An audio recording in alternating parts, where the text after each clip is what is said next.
slaves anymore because we're not slaves. If you cannot control what you eat, then you cannot control what you feel. Eat your largest meals in the middle of the day, not the end of the day. What part the homeostasis plays, you're on your way to healing yourself. The homeostasis is the internal environment where your body is at its ultimate functionality for healing. Just keep in mind that everything that is happening to you is happening for you.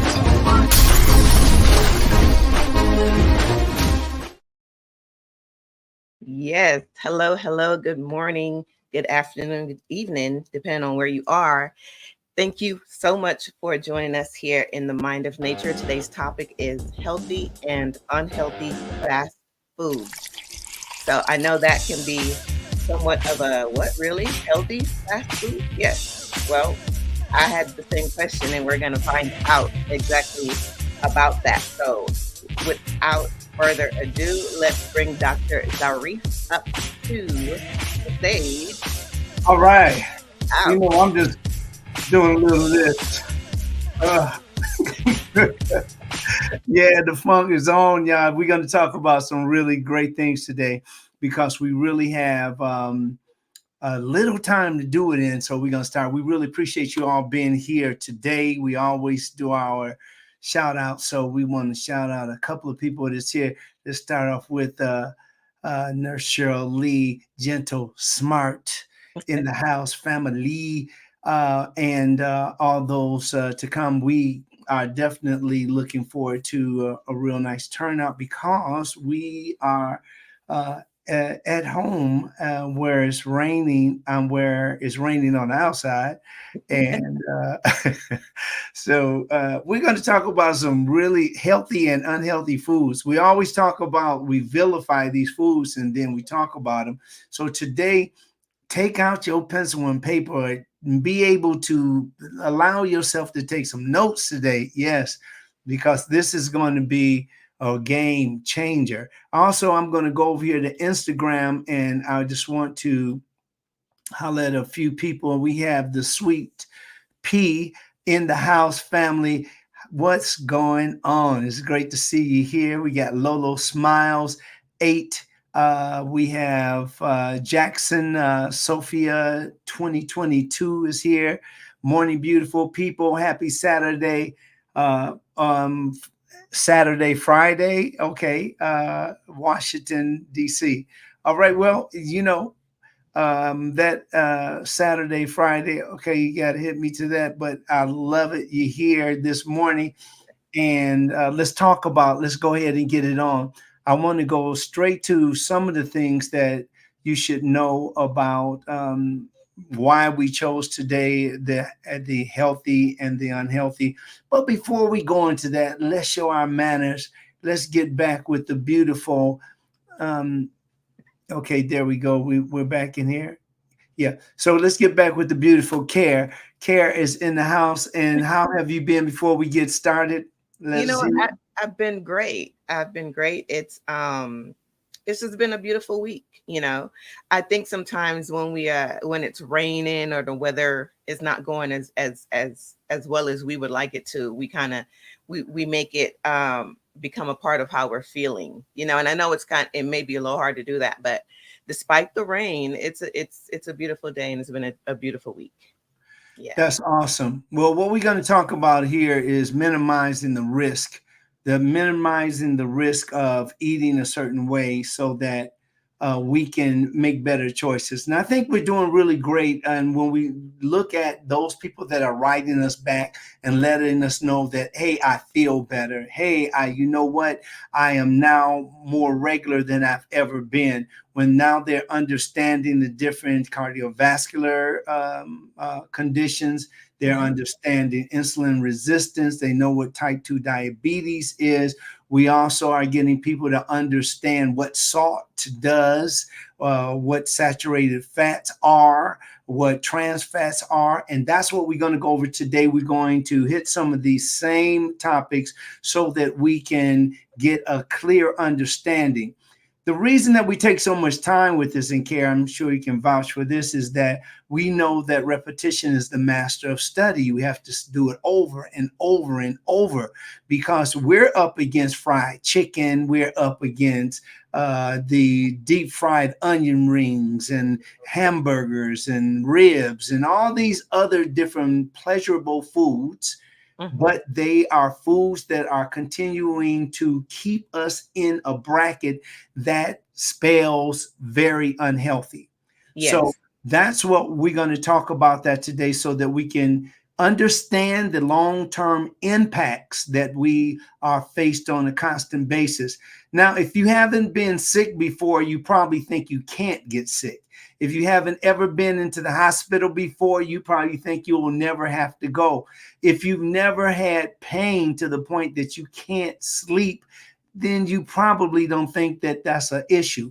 But if you live long enough, you will, in fact, face something that will be a challenge because that is a part of our living experience.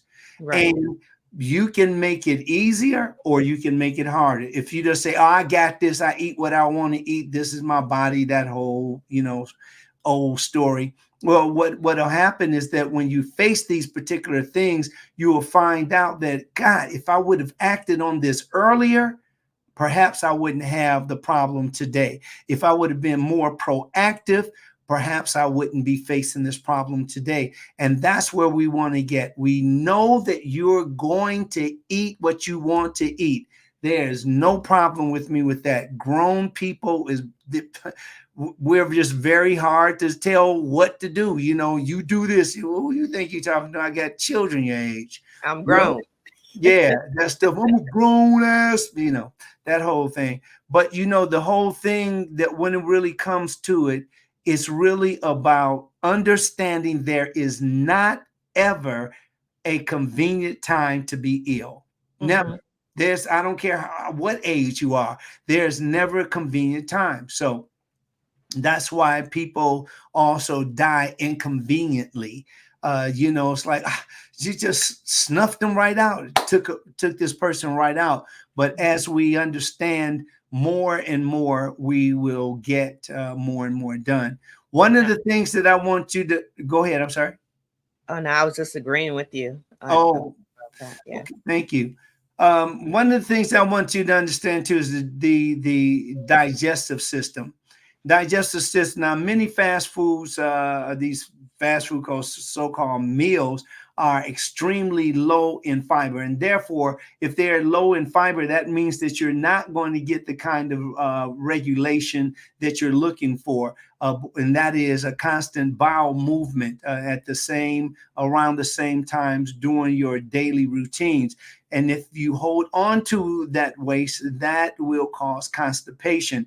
It would also cause diverticular disease, which is the inflammation or the infection of your diverticuli, which are those little pouches in your colon. And we want you to understand that if you eat healthy foods, you can also strengthen that colon, as well as the reductions of healthy gut bacteria. This is really important because that gut bacteria is what keeps us healthy overall.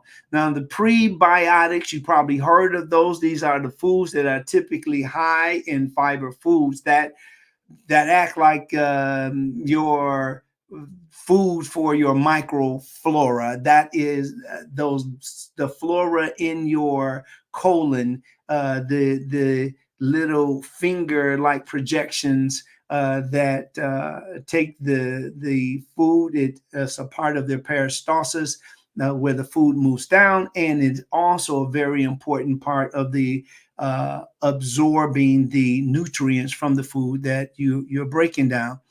The prebiotics occur naturally in many foods, including onions, garlic, oats, cabbage, leeks, barley. It's really a great health tip. If you heard any of these that you eat, especially onions and garlic, we usually cook with these a lot. And then in the morning, warm cereal like oats. And then as snacks, we have nuts. This is all a part of keeping the micro biota healthy. And then there's probiotics. Now, probiotics are the foods and they're the supplements that contain live microorganisms that intended to maintain or to improve good bacteria, the so-called good bacteria. I'm going to go over that later on. Your gut bacteria are influenced by what you eat, and it's important that you give the right fuel to have the balanced gut microbiome. The best way to maintain a healthy microbiome is to eat a range of fresh whole foods. Fresh whole foods. Real simple. You heard it before. Well, I won't stay on it too long because I know you already know this, but it's about putting it into action. If you ever doubt what the lack of attention to your health will result in, all you have to do is take one day and go and visit a hospital and go in the gastrointestinal department where you find that people have ulcers, where they have also have colorectal cancer, they have throat cancer, they have eye cancer, they have all kinds of muscular problems. Their body starts to just break down with these diseases, and many of the times, including death, you could allow yourself to have a better chance by lowering the risk by eating these whole foods. If you eat the whole foods, I'm talking about legumes, beans, nuts, grains, fresh fruits and vegetables. All of those are foods that you can start eating right away. Now, when I talked about earlier your good bacteria, the bifidobacteria, as it's called, and the lactic acid bacteria, those are called the good bacteria. Now, the action there, this really important that you know that bifidobacteria and lactic bacteria, these are the substances that are responsible for vitamin synthesis, digestion, absorption assistance, infection prevention, immunity stimulation. All of these things are what goes on in order for us to have a healthy body. So when we eat these foods, they don't only fill us up, but they're also giving us some wonderful service, like helping us to have more energy as we go through the day, or other things like going to sleep, having a deeper amount of sleep, also healing faster. All of these are very, very wonderful benefits. Now, what I'm going to do is I want to add this to the stage here so that you can go along with me here. And in the next couple of minutes, we're going to go through a few things that will benefit you. I want to even get bigger here. Yeah. Okay. So first of all, we start off with we want to reduce. It's all about the way that you eat. The way that you eat has so much to do with, let me just get that a little bigger here. Okay. The way that we eat and what we choose to eat, this will either increase the risk of disease and infection, or it won't. It is important that you choose the foods that will lower your risk. And lower your risk of what? Let's start off with cardiovascular disease. Now, heart disease and stroke are two leading causes of death in the United States. Getting at least 150 minutes a week of moderate physical activity can put you in a lower risk for these diseases. So you have to move your body, do something with the time that you have. Everybody has some time between the time. This schedule, that schedule. Yeah, I understand what business is, but you are the number one priority. So that's very important to take, digest, use it. You can reduce your risk even further with more physical activity. Now, your regular physical activity can also lower your blood pressure, and it can improve your cholesterol levels just by moving, jogging a little bit in place, marching in place, stretching, all the different types of exercises. Choose one that you like, one that you enjoy, one that you can't wait to get to. And that might take a little time, but it does exist. Then there is the type 2 diabetes, and there's also metabolic syndrome. Now, the regular physical activity, it can reduce your risk of developing type 2 diabetes and metabolic syndrome. The metabolic syndrome is a combination of too much fat around the waist. That's why you will hear me say, when it comes to your waistline and measurements, the fat around your waist, the high blood pressure, the low high density lipoprotein, which is the HDL. This is also called heavy. Some people use the H for heavy, but this is the low high density lipoprotein, means that you don't have enough HDL. And that is a type of HDL, is just a type of cholesterol. You have LDL-C, is it's called, and you also have HDL-C. And this is just to remind you that these are types of cholesterols in your circulatory system, like your arteries, your capillaries. And this is important for you to know because you can get that clogged up. There are also another thing, high glycerides, like when you're talking about blood fats or high blood sugar, when you're talking about hyperglycemia, when you're talking about diabetes.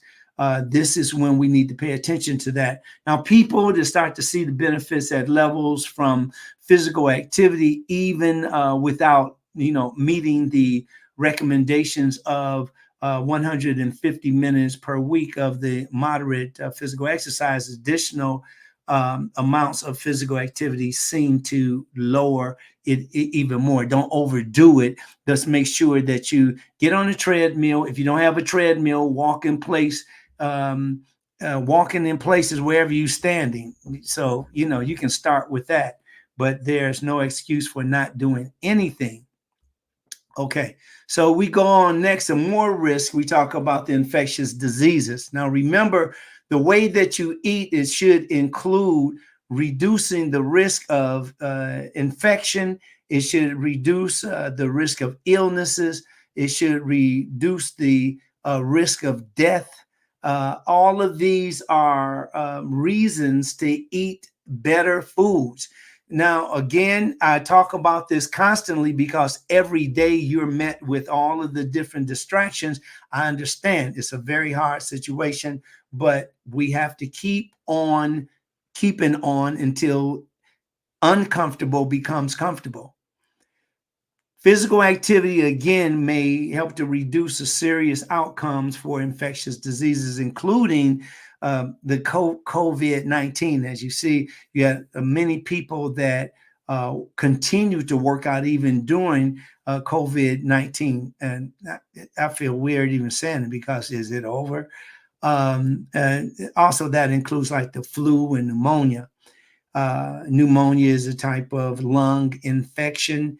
We'll go over that at another time, but just in case you didn't know that, all of these respiratory diseases are deadly, and that's why you hear so much about them. People who do little or no physical activity, that is called or the potential for sarcopenia. Now, sarcopenia is when you don't do any exercise, you just fine. You get up and I feel fine.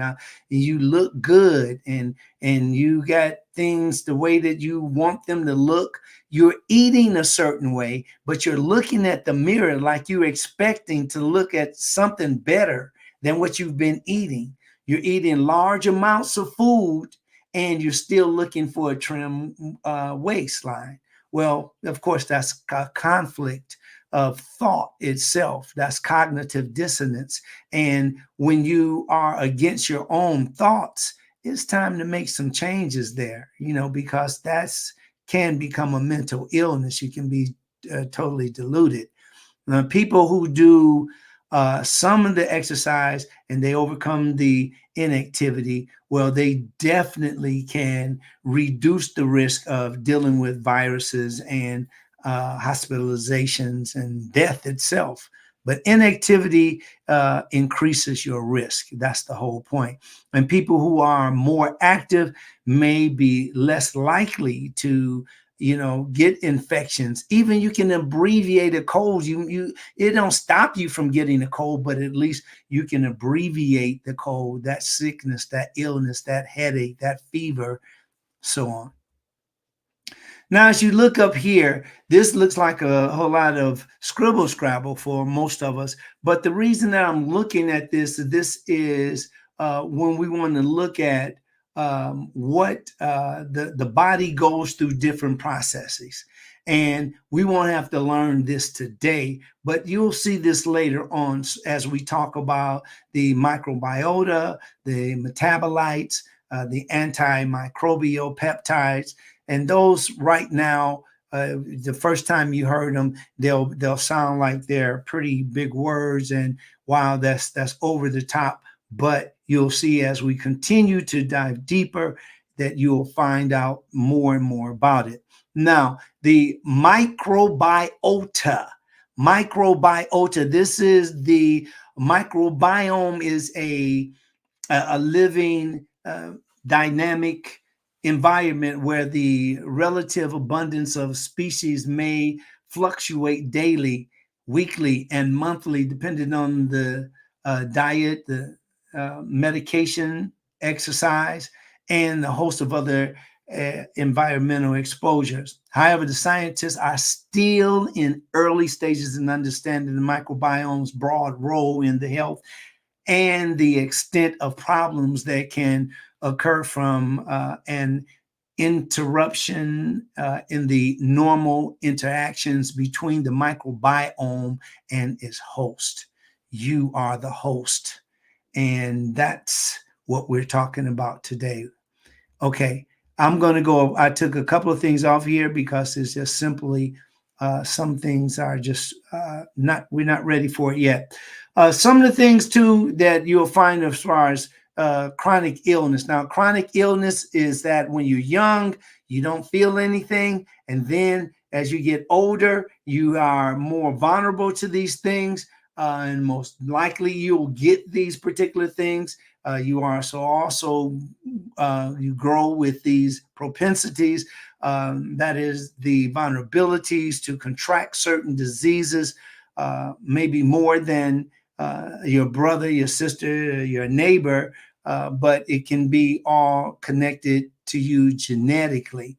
And we'll get to those things. But right now, just know that a chronic disease, that's what allopathic medicine, Western medicine, is based on: the chronic diseases, the diseases that are more reactive. And this is really important because the allopathic system of Western medicine is absolutely incredible. However, there are things that we need to tighten up on it that really definitely violate some of the borders of being black, being white, being black, being white, everywhere. I mean, when it comes to the different calculations, I was just hearing a doctor, well, he's a fourth year student, and he's quite intelligent and incredible.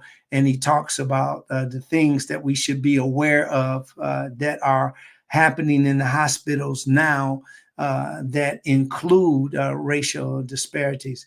And it is so important for us to understand anything that is happening that discounts our worth, and that the way that the medicine is taught today, there are big changes that need to be done, because there are doctors that still believe that a black man doesn't hurt like a white man. A black man has a higher tolerance for pain. The same thing for black women. There are doctors that still believe that and they still act that way, and a host of people that work as healthcare professionals, they still abide by some of those old rules. So we have to change the entire way that we look at things, the way that things are done in these hospitals, so that you'll get the best care and you don't have to be preoccupied with, is this a racist person? Is this a person that's going to do the best they can to help me with my situation? Fortunately, the group of doctors that I'm talking about is a very small group. It's a very small group compared to the doctors that truly want to help. And then you've got some that want to help, but they're stuck in what they've been taught, if they have so unfortunately had that kind of teaching, that they don't know that they're being harmful. The digestive system, again, when we talk about the fast food meals, are extremely low in fiber. Again, you need something to help you to stay regulated and also avoid the possibility of infections and swelling, excessive or severe inflammation, so forth. Now, you've heard of probiotics, but I wanted to go over with you some of the short chain fatty acids. Now, short chain fatty acids, or the SCFAs, are released as a result of the fermentation. Now, this lowers the pH of the colon, which in turn, it determines the type of microbiota present that would survive in this acidic environment.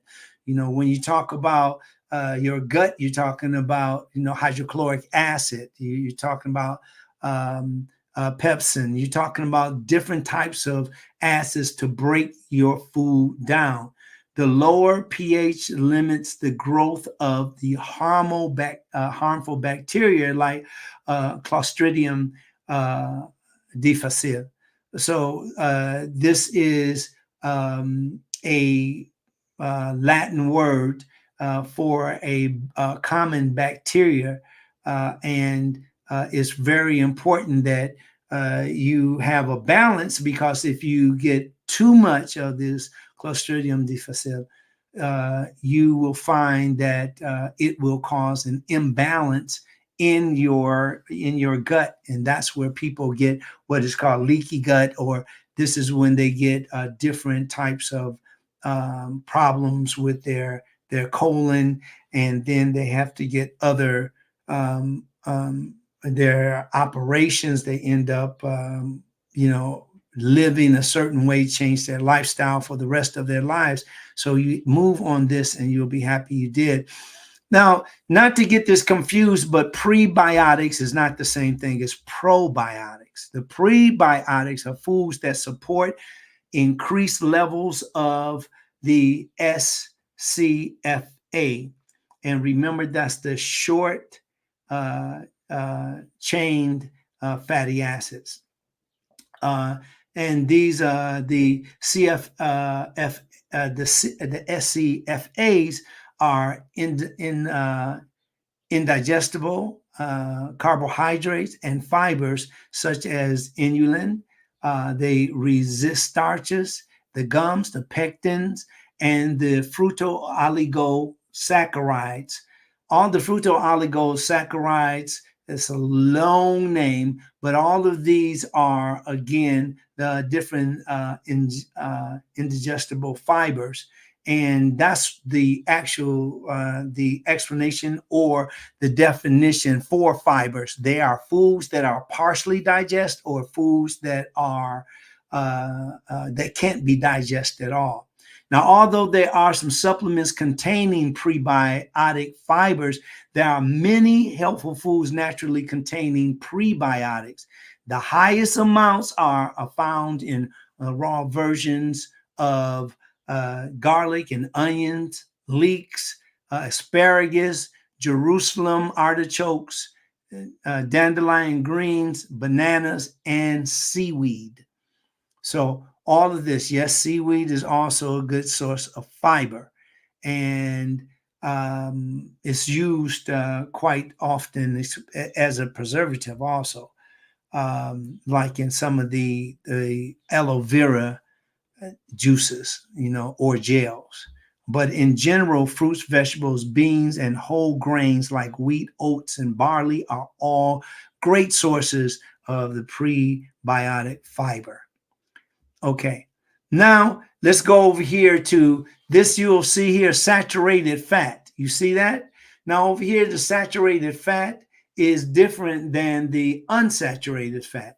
You see meats and you see butter. You see the different the solid it solidifies at room temperature. So when you have the oil that is a saturated fat, you can set it up on the shelf, like in the kitchen during like maybe 74 degrees Fahrenheit. Well, that's too hot. Well, let's say that a person is at 68, and that's a good room temperature, and they find that the oil solidifies at 68 degrees Fahrenheit for room temperature. Then you can that is good proof that that oil will have the effects of saturated fat. And saturated fats, we're going to talk about that later on, but it is a low density lipoprotein. That's that LDL. Another low density lipoprotein, it clogs your arteries, and it increases your cholesterol, and it clogs your arteries. That means that you have what? That means you're vulnerable to strokes, and you're vulnerable to aneurysms. This is super important. Now, whereas you look at the unsaturated, now these are the vegetable oils, and it's liquid at room temperature. But this also includes coconut oil. Now, there was a time that we had the incorrect information. Remember, facts change, but principles don't. But we had the incorrect information about coconut oil. But after a thorough study and experimentation, now what used to be avoided now is suggested. So that's the extra virgin coconut oil.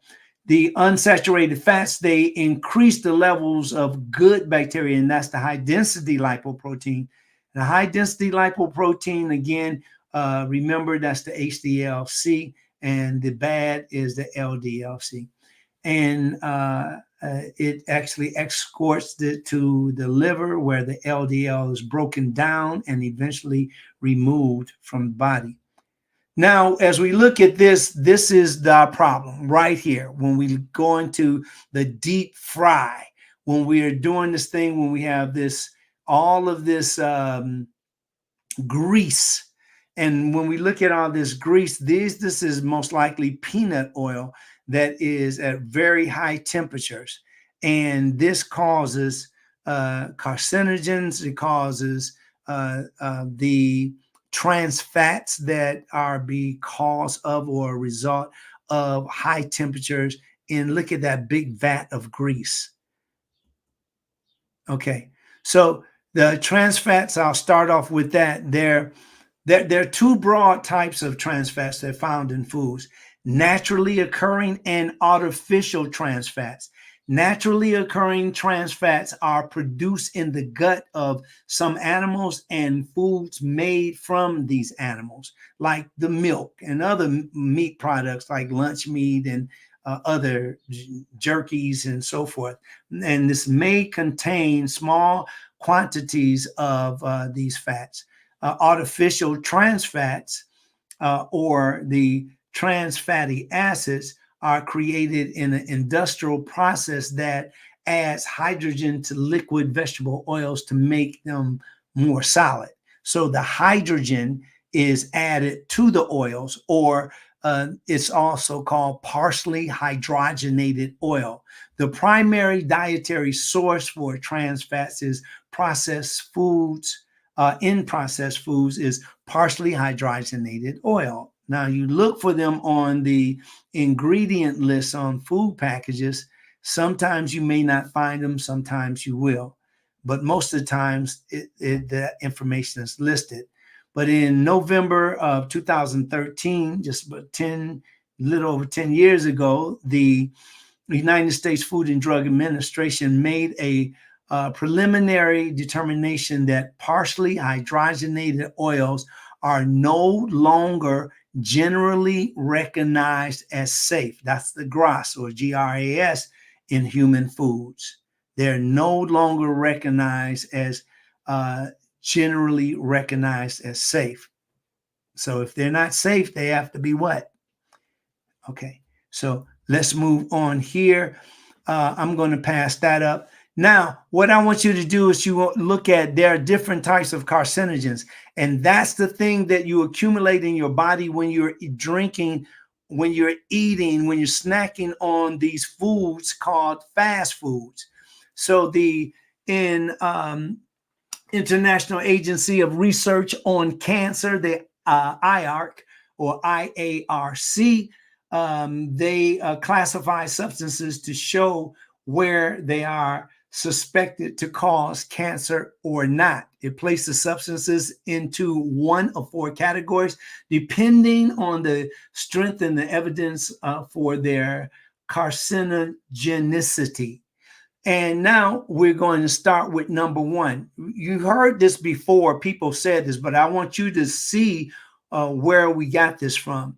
The different categories in which the carcinogens are categorized. So group one.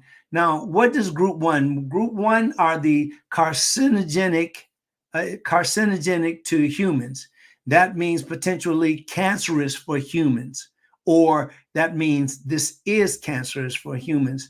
Sufficient evidence in humans, or strong evidence with a relevant mechanism identified.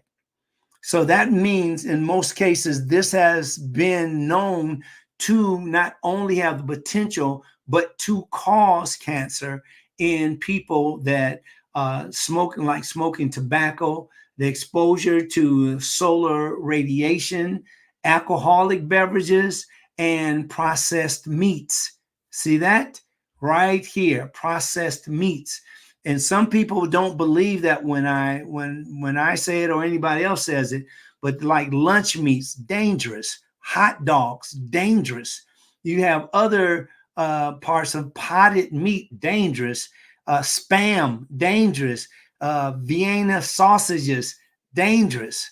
All that, if you eat in any of those kind of foods and you got this little lunch meat thing going on, this is a perfect time to put a halt to it.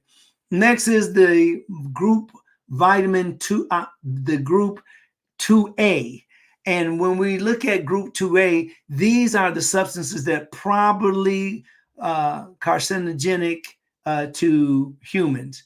And why? Because it's limited or not, it doesn't have enough, is limited or it doesn't have no evidence in humans, sufficient evidence in animals. And the animals that I'm talking about are the ones that are in the lab. So they may get, the technicians there, the scientists may get a certain read or a certain result from animals, but they don't get the same, they didn't do that same experiment on humans. So that's why it's limited or it has no evidence in humans. But let's find out, what does it include? It includes emissions from high temperature frying, just like we just went over. Now, remember, we're talking about carcinogenic. These are the potentials for cancer. So the emissions, what that means, those things that come from, that are in the air, for instance, that we're breathing in this nitrogenous pool that surrounds us. The emissions from the high temperature frying, steroids, exposures from working in hairdressing. I know you want to hear that again. I'm going to say it again too. Exposures from working in hairdressing. So these are carcinogenic if you're in a constant atmosphere where you're straightening hair and you're using a uh, different types of chemicals on the hair. Yes, ladies, I know that's like what? Yes, well, there you have it. Also, red meat and night shift work. Now that probably threw you for a swing right there. The when people allow themselves just to be open to working at any time, well, see what happens is that you change your circadian rhythm, and when you change that circadian rhythm, then it changes the way that it actually uses your food, uses your energy, how it heals, slow or faster. It's really important that you understand that. I'm going to do a couple more and we're going to go back and see what Care has cooking for us. Um, so we go to group B. Now, these are possibly carcinogenic to humans, limited or no evidence to humans, limited to insufficient evidence in animals. So these are people when you're exposed to gasoline and the gasoline engine exhaust, welding fumes, pickled vegetables. Yeah, I know. Pickled vegetables, aloe vera whole leaf extract. Aloe vera whole leaf extract. Now, these are carcinogenic, is limited to insufficient evidence in animals and is limited or no evidence in humans. Now, of course, you might say, I take that whole leaf extract, and that is something that again it doesn't have any evidence, but it is possibly carcinogenic to humans. And then, well, I won't preface it with anything else. I'll leave it like that for now. Number 3, and that's this. I'm sure that you got some good questions when we open our Q&A.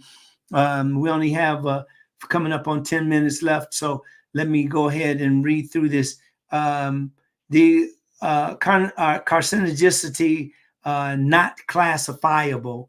That means that it's inadequate evidence in humans and inadequate evidence in animals.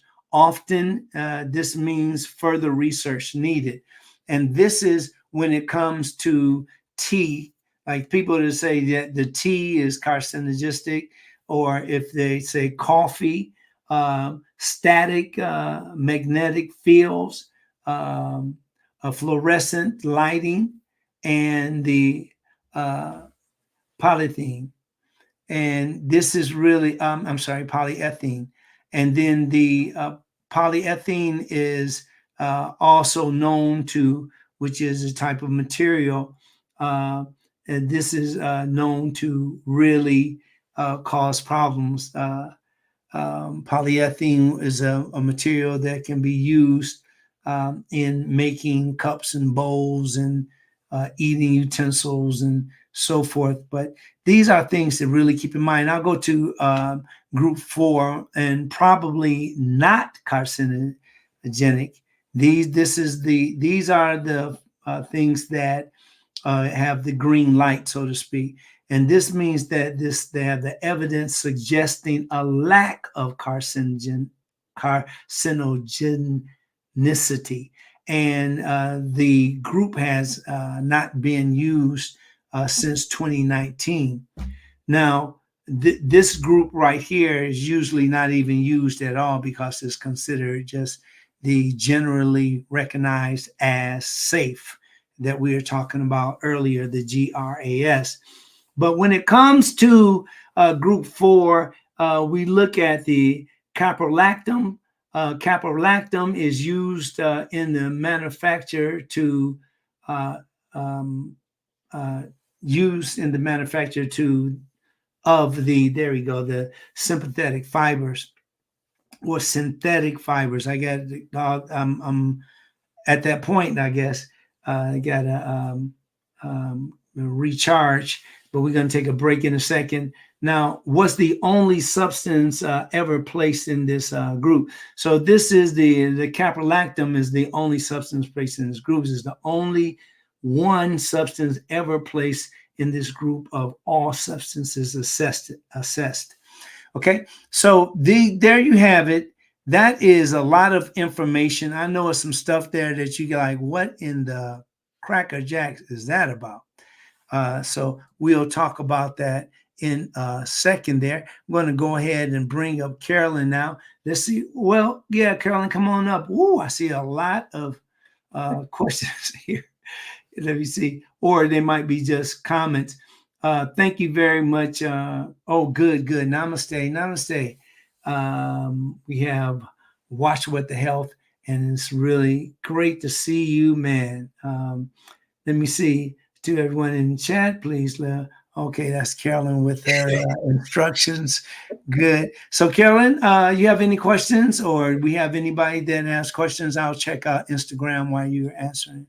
Not no questions, but just really great information. Talking about fast food, I saw that Chick-fil-A actually just made they're supposed to make a change, and it says spring of 2024, so that's pretty much now. They'll be making a change where they used to use chicken that was non-antibiotic, but now they're using chicken that's, it's with antibiotics, but safe for humans, or it was something like that I saw, and I thought that was just interesting. And it was earlier in the week that they made that announcement that they would be making that change from a different kind of or from not using antibiotics at all to using antibiotics when it comes to the chicken that they have. So I just thought that was interesting when we're talking about fast food. And excellent. Well, let's go ahead, Kellen. What I'm going to do is we're going to go on some more things. I'm going to talk about some of those so-called good. These are the good fast foods. Okay, and we're going to shoot through here, but be ready to be ready to get just some information that can really help you tremendously in making better choices. So we'll start off with a fit man's guide to fast food. Man, it's like you won't be fit for long. You keep eating that stuff because it's not meant for you to be healthy. It's meant to address a craving. It's meant to be fun. It's meant to be comfort. So we start off with this pack right here. This is one of the so-called healthy packs. This looked like some stuff that they gave me on a trip one time when I was on a plane. And I wanted them to land right away after they gave me this crap. This is ridiculous. But as you see right here, you'll see the peanut butter mixed with honey. This is something that people would take, they'll open it up and then they'll squeeze this over other food. Some people will suck it straight from the pack. Then you have your cookie, you have your eggs, and you have your fruit here. So let's look at that a little bit. What we just looked at was the Starbucks eggs and chatter protein box. The nutrition information is just 460 calories. It's 24 grams of fat, 7 of which are 7 grams of saturated fat. We just talked about saturated versus unsaturated, right? Now, how about 40 grams of carbs? Now, the carbs, you're talking about fiber and the sugar. And look, 21 grams of sugar.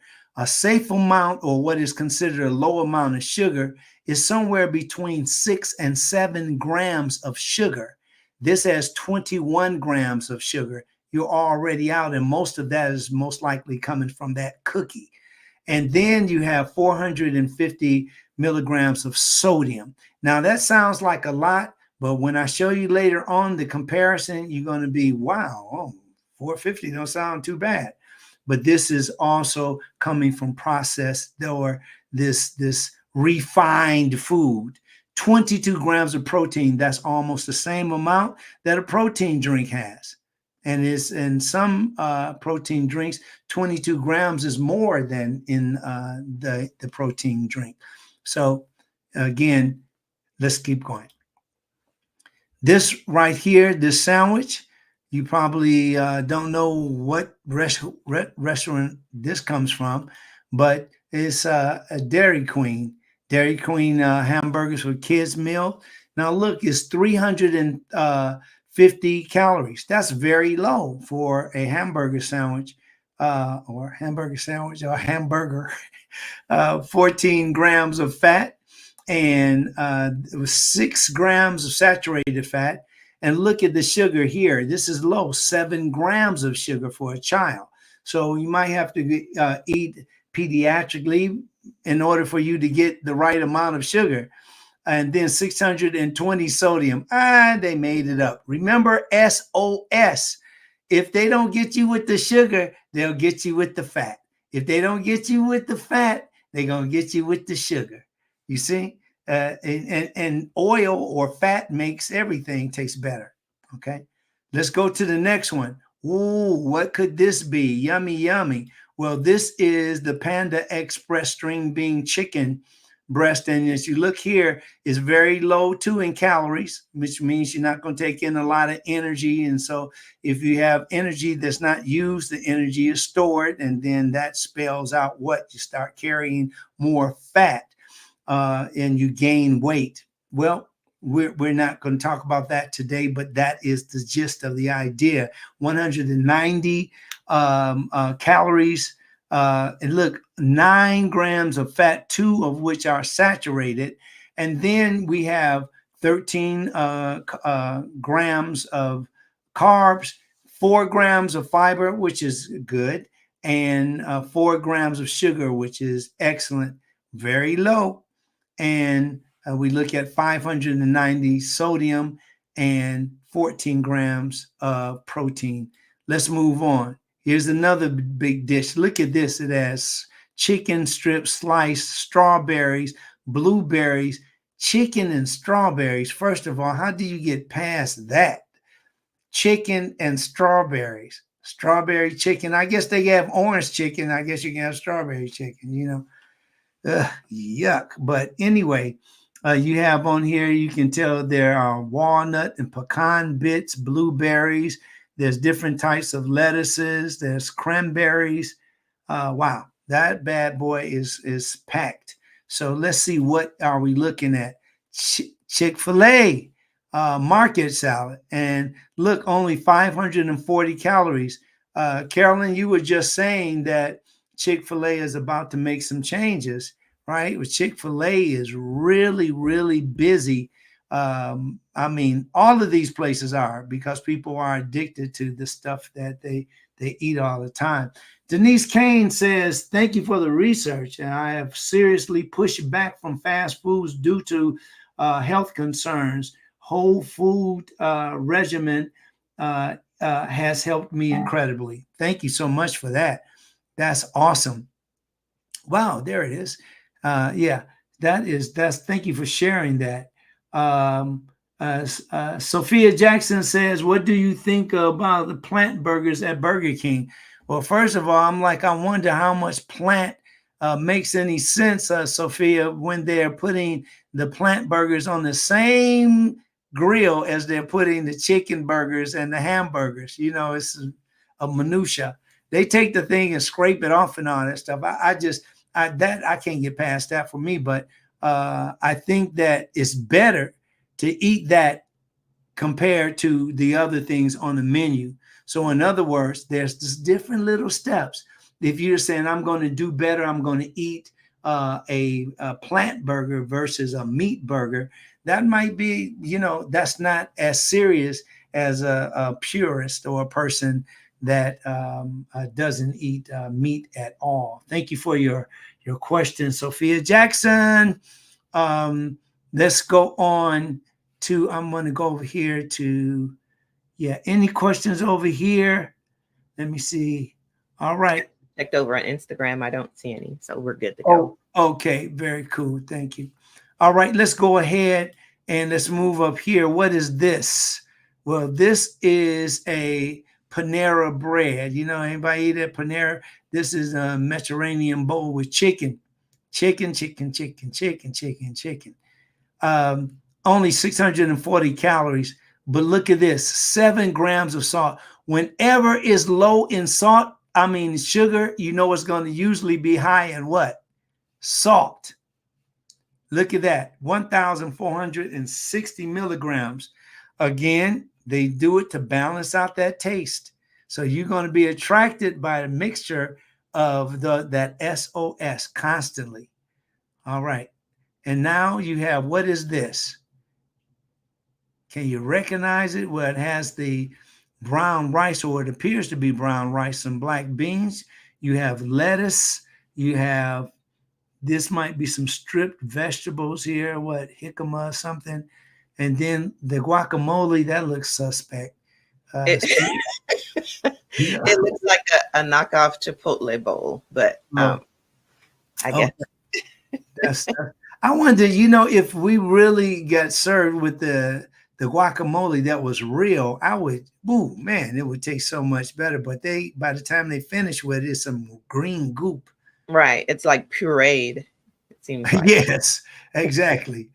Now that's called the Taco Bell Power Menu Bowl. And the Power Bowl without chicken added, sauce, cheese, sour cream, and rice is just 190 calories. Okay. The nutrition, let's go ahead and finish this, with 6 grams of fat and 3 grams of sugar, making it ideal for a mini meal or craving crushing snack. Now, this is the nutrition information, is that this bowl is usually anywhere between 500 and 930 calories. Pizza. First of all, when I look at this, I know doggone well nobody's getting a little slice like this. When you get a slice of pizza, it's about 3 of these all together, and it goes deeper into the pie. But okay, I'll play. I'll go. This is this right here. I want to go back over here. Kelly, you want to take this and read it? Sophia Jackson, my recent flight. Yes, sorry, I had to unmute and get to the comment. So let's see. Sophia Jackson says, my recent flight offered veggie wraps and chips, a light meal, which I ate. But my thing is doing a cleanse after I return from my travels. Yeah, you know, thank you for sharing that. With the whole cleanse thing, usually a cleanse, you know what that is? That's nothing but a laxative, and it causes you to maybe purge. But it's as far as you know, the detox thing. I did a whole, I think I did several. Go and check out my information on the Dr. Fareed Zarif channel on YouTube, and you'll find out a little more about that. But just because you maybe you're traveling, which you're going to do a lot, you eat the best that you can. And the thing that you want to do is when you land, make sure that you have a spot that you can go to get some real vegetables, like fresh vegetables and fresh fruit, and that you have, you know, plenty of you know, water and those kinds of things. But don't worry about that. The veggie wraps and the chips, every once in a while, people eat those. It's just the people that do it every day, every doggone day. That's what makes it hard on. So Sophia, you are way ahead of the game there. So good. Thank you for sharing that. I really appreciate that. All right. Okay. Anybody from Instagram yet? We want to make sure that we got you over here. Okay. All right. Thank you for being here, everyone. Jetawa 330 is in the house. It's great to see you again. And Crystal D underscore ball is in the house.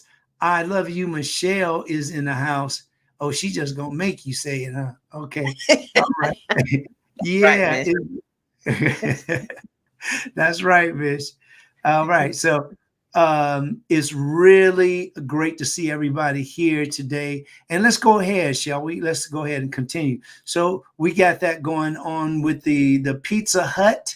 The Pizza Hut, you're going to end up, look at the sodium, 410 milligrams of sodium.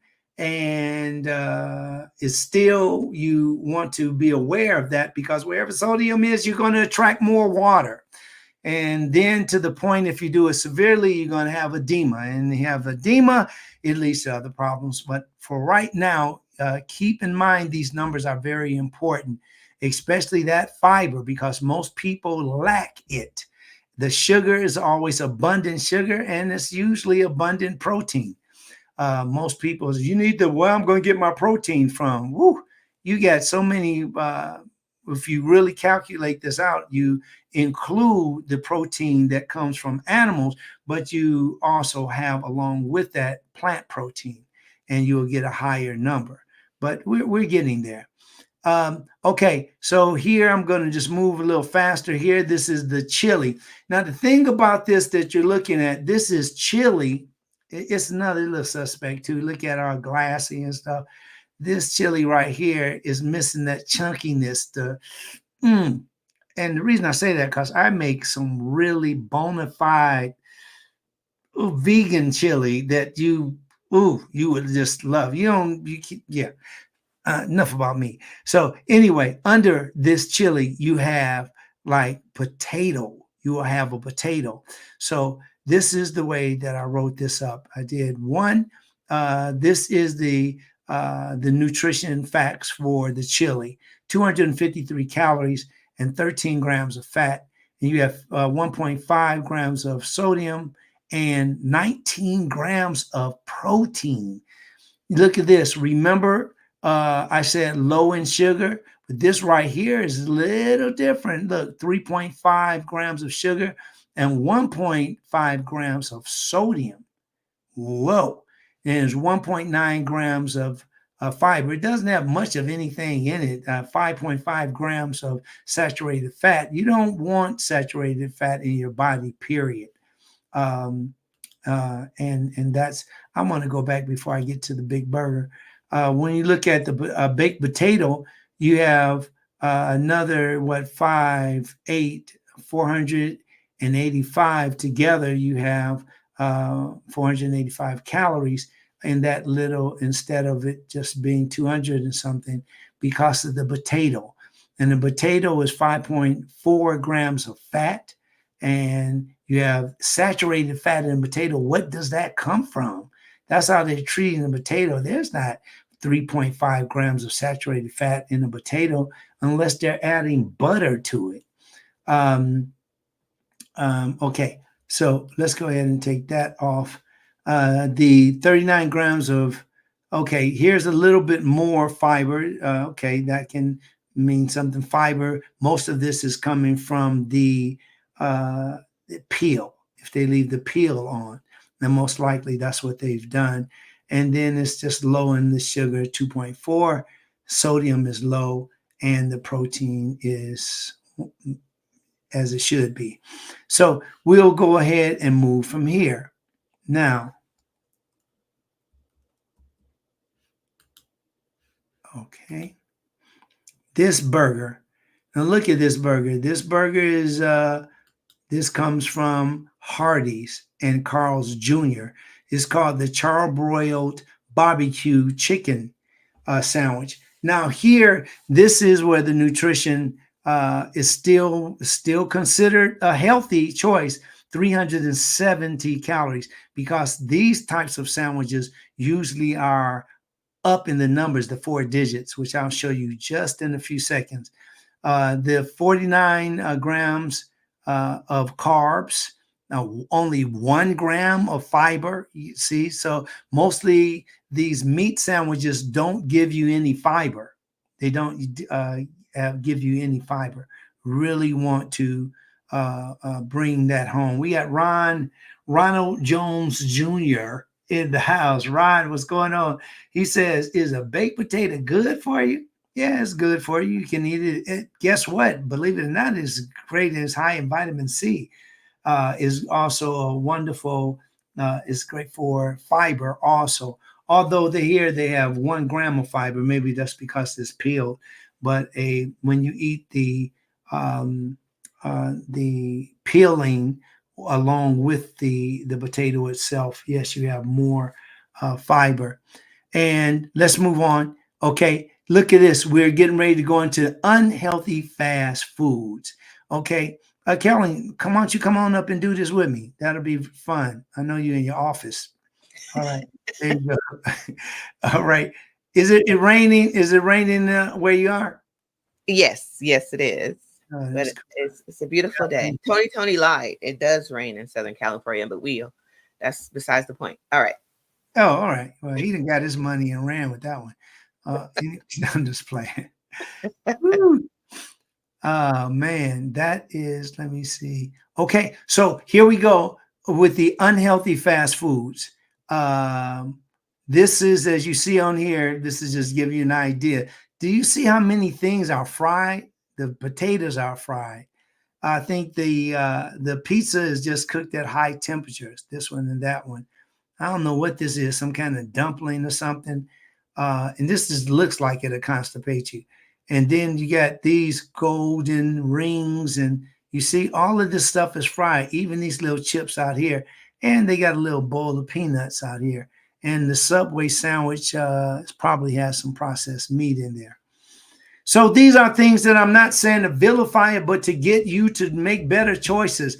Even today, if you start today eating the foods, those vegetables, the grains, all of the legumes and so forth, you can and you could be able, you could increase the health. You could lower the risk. You can increase the health and lower the risk.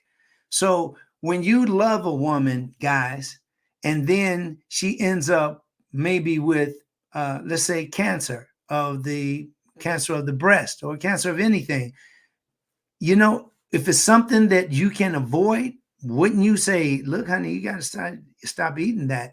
Let's start eating this. This makes you healthier. This makes you stronger. Instead of just letting her eat anything. Not that she doesn't have her own mind, but when it comes to this, you might be out having fun, and it's like, all it does is just take, like, when people start eating things and it becomes a habit, then what happens, then we stick to that habit, and then we increase the risk of infection, death, and illness. You see, that's really important.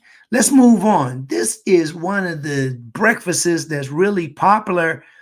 And when you go and you get that morning meal, it is called Donald's Big Breakfast. And this is McDonald's, by the way. Big breakfast with hotcakes. Look how many calories. Now, we just had 200. I want to go back a little bit. Look, I'm just so you all can remember. Look at this. Calories, 370. Calories, 253. Calories, 170 calories. Got it? That's what we just finished looking at for the healthy. Now we're going to go down here to the unhealthy. The first thing you see is 1,340 calories. No wonder it's so easy to gain weight. Now, it's really a lot has to do with your genes too. I've been doing this for over 30 years now. And, I always wanted to get bigger because I was always around everybody I trained was bigger than me and big muscles and stuff. And I'm like, hey, that looks cool. I don't want to be the guy that gets the sand kicked in his eyes, like they used to have in those old comic strips. But it's really important that we look at and we take these and we combine or we compare the calories that you're going to take in all of this energy. And this also explains that when you eat something like this for dinner, they still serve this 24 hours in many places. And when you eat this before going to bed, no wonder you can't sleep. No wonder your heart is beating fast. No wonder people die in their sleep. No wonder we get all these different high blood pressure and all these other risks that we take, because when we start eating like this, this definitely increases the chance of infection, death, illness, disease. You also have here, you have a lot of protein, 36 proteins. This is where you get guys that get big, and it's like it looks good at first, but when you get older and start getting that big old waistline, you got your thighs and stuff. If you're not making money with a giant body and curves and eating all those meals a day, what are you doing? I can see if you're making money with that and you're out there and big muscles, beautiful, great, work, a lot of discipline to get there. But if you are not working in that, if you're not working in that genre of fitness, then you need to think about it. You might just be, you're eating just to look good.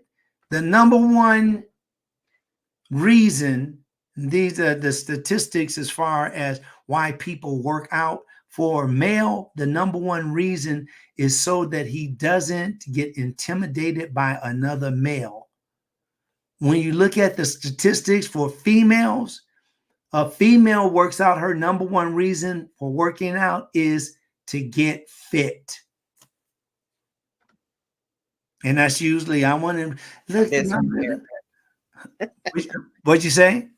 I said that's because we got this right here. Yeah, that's right. You got that brain. That's right.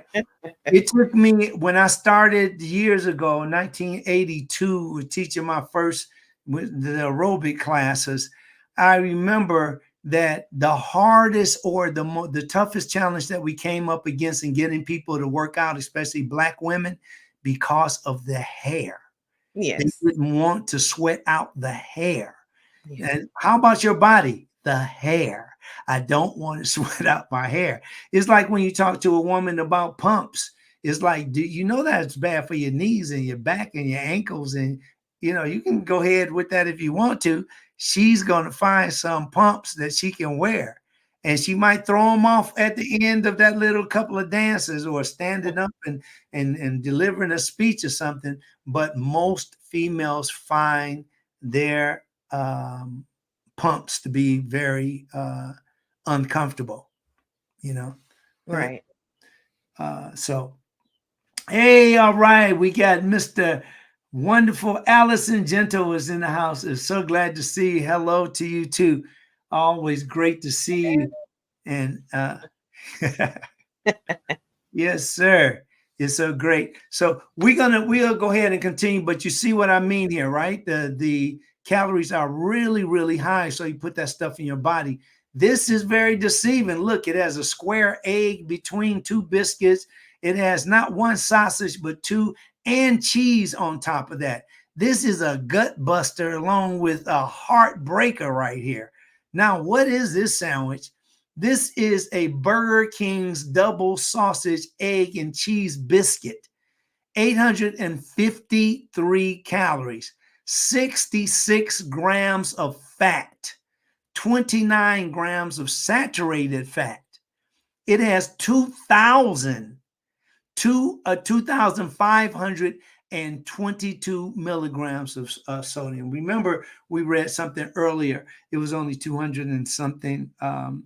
No, I think it was 400 and something in the milligrams. And I said, wow, we'll come back to this for about 450 milligrams of sodium. Look at this, 2,522.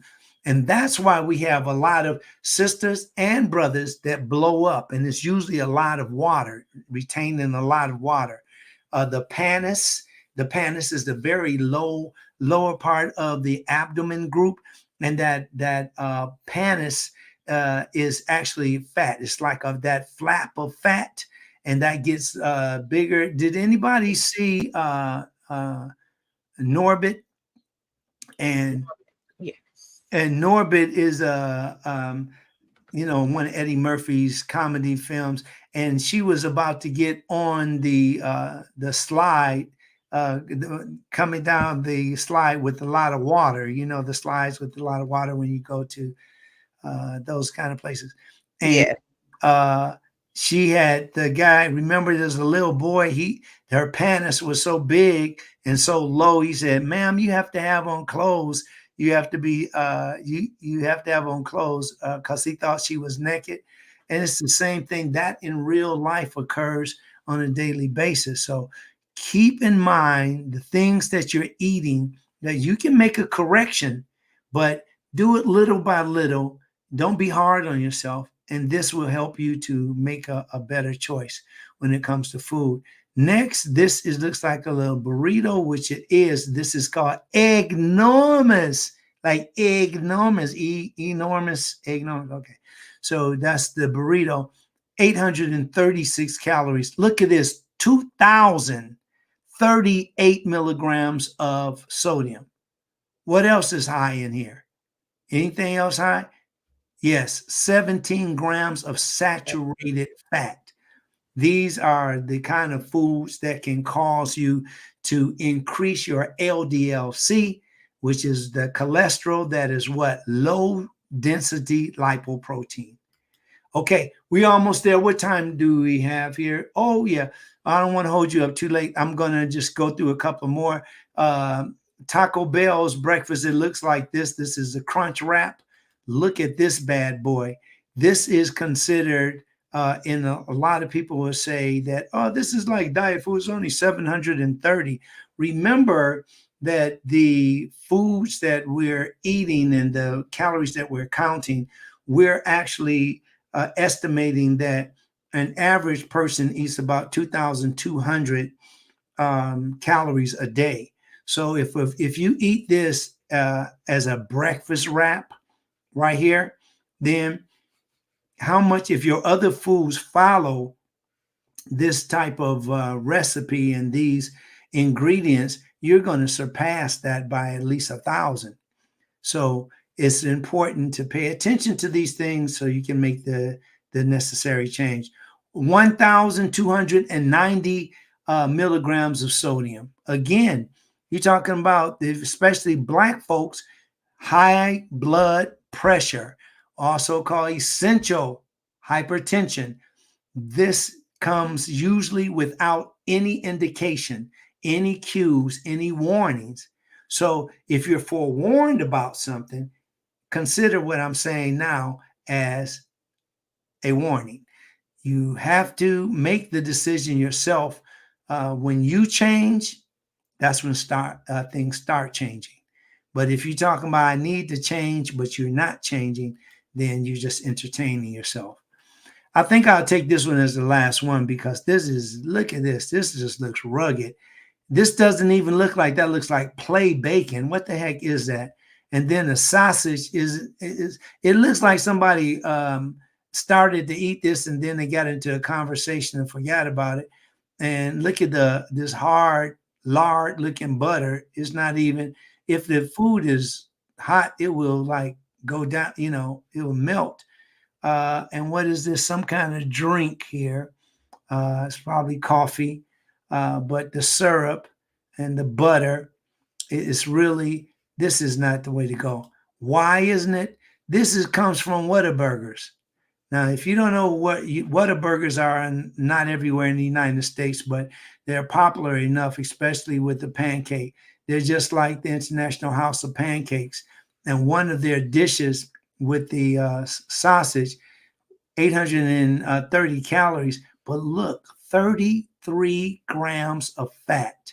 That's 12 grams of the kind of fat that does not melt at room temperature.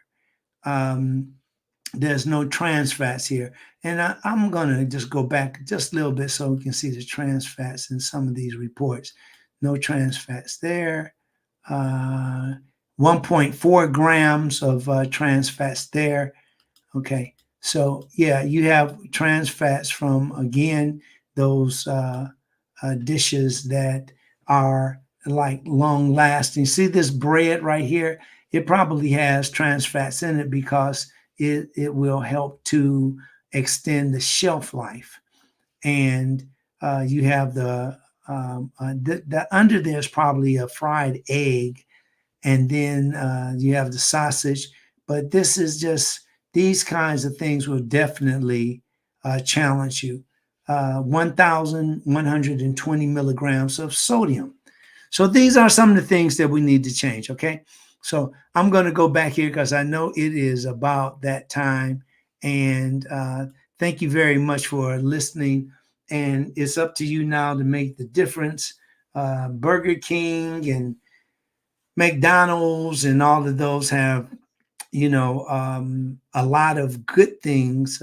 They do things, some of them do things in the neighborhood to help improve here and there. But you have some of these places that aren't doing anything but sucking blood from the neighborhood.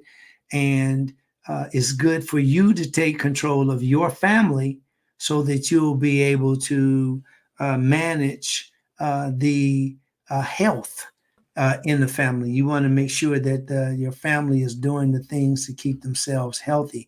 Family, everybody, work is work, but family is forever. And if you have one, you are extremely blessed. Family is everything. And this show goes out to all of our families so that we can start taking on the responsibility of it's good to look good. Now, nobody wants to look at somebody that's unsightly, but we also have to take care of ourselves, make better choices. And when you see that individual attempting to work out or to eat better or to reduce some of the fatty foods or the sugary foods, please let them know that I see you. I appreciate you. You count. What you do matters. Don't just take it for granted. And please don't go in with something offensive to say, because that will crush the whole plan of promoting this type of attitude. So, with that, I'm going to go over to Carolyn Gento. Thank you so much. And thank you to everyone that joined us here today in the Mind of Nature. Our mission is to bring awareness, listen to your feedback, and now it is time for you to take action. We know that, this is going to be baby steps if you're taking and you're eating certain things, to look at the calories or to even look to see how many, saturated fats and everything that's in there. That takes a while. And I know that's also practice. So, just remember, little baby steps, start where you are, like Dr. Zarif always says. And I always want to say thank you to everyone that joined us here, for subscribing, for liking the live. Remember, like I've said before, liking the live means that you're showing social media that you're interested in what's going on here on this channel, and it will send more people over, and that helps with um, increasing the views and everything like that. So I just want to say thank you to everyone that's here and join us, and thank you for subscribing. We so appreciate it. Dr. Zarif, do you have any last words or final thoughts? Sorry, I know. That's words. Oh, well, Final thoughts. oh, that's quite all right, Care. The thing that I would like for everybody to do is make sure we're doing great with your help. We're working on getting up to 1,000. We want to start off with 1,000 members, so we're almost there. Subscribers. What was it? Subscribers. 1,000 Subscribers, subscribers yeah, on our YouTube. subscribers. Thank you there, because that is a big difference. Yeah, so we want to get up to 1,000 subscribers. We really appreciate a lot of you making your comments are just fantastic, and we love that you like what we do. When you see whenever you see my name comes across or the Mind of Nature, please make sure you go in there and just at least a thumbs up. And leave a message, or just now they just hear you can a fist goes up, or hooray, or a heart or something like that. Yeah, right, exactly. So thank you very much, everybody, and keep in mind that it's all about you loving you, and love your blackness, love your people. Let's start doing things that really show us that we care about ourselves first. And then from there, we extend ourselves out to the community and from the community to the world. So let's begin now. You're on the clock now because you're not going to start living later. So why start taking care of yourself later? Take care of yourself now. You're living now and you get better. Stop procrastinating and putting yourself on the back of the bus. Get up there in front. You see, the only time you get in the back is if it's a limousine and you got somebody taking you somewhere. But other than that, you want to make sure that you're doing what it takes to be healthier.